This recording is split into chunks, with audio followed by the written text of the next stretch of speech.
ఓం శ్రీ సాయిరామ్. శ్రీమద్ భగవద్గీత 13 అధ్యాయంలోని 33 శ్లోకం గురించి ఈరోజు తెలుసుకోబోతున్నాం. సాయిరామ్. భగవానుడు గత శ్లోకంలో ఇలా అన్నారు: ఓ అర్జున, ఆది లేనివాడు ఉచితనం త్రిగుణ రహితుడవటం వలనను ఈ పరమాత్మ శరీరంలో ఉన్నప్పటికీ ఏమియో చేయకయు దేని చేతయు అంటబడకయు అన్నారు. ఇక ఈరోజు చెప్పేటువంటి 33 శ్లోకంలో ఎలా చెప్తున్న భగవానుడు: యథా సర్వగతం సాక్ష్మ్యాదాకాశం నోపలిప్యతే సర్వత్రావస్థితో దేహే తదాత్మా నోపలిప్యతే.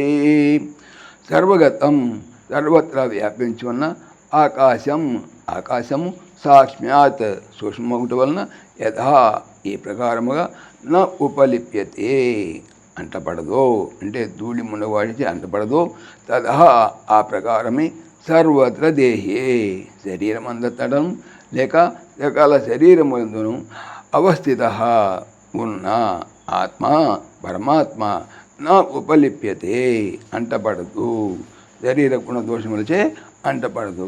సర్వత్రా వ్యాపించి ఉన్న ఆకాశం సూక్ష్మముట వలన ఏ ప్రకారముగా ధూళి మునవాడితే అంటపడదో ఆ ప్రకారమే శరీరమంతటను సకల శరీరమునందును వెళ్తున్నటువంటి పరమాత్మ శరీర గుణదోషములచే అంటపడకున్నారు.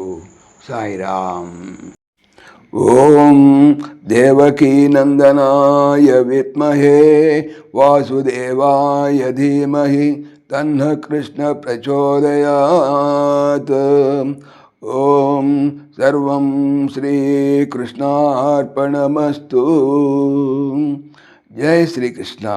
జై జై శ్రీకృష్ణ.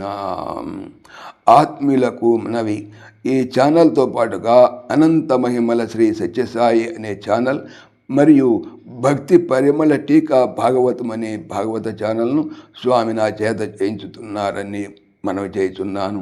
వీటికి సంబంధించిన లింక్స్ డిస్క్రిప్షన్లో చూడవచ్చు. జై శ్రీకృష్ణ.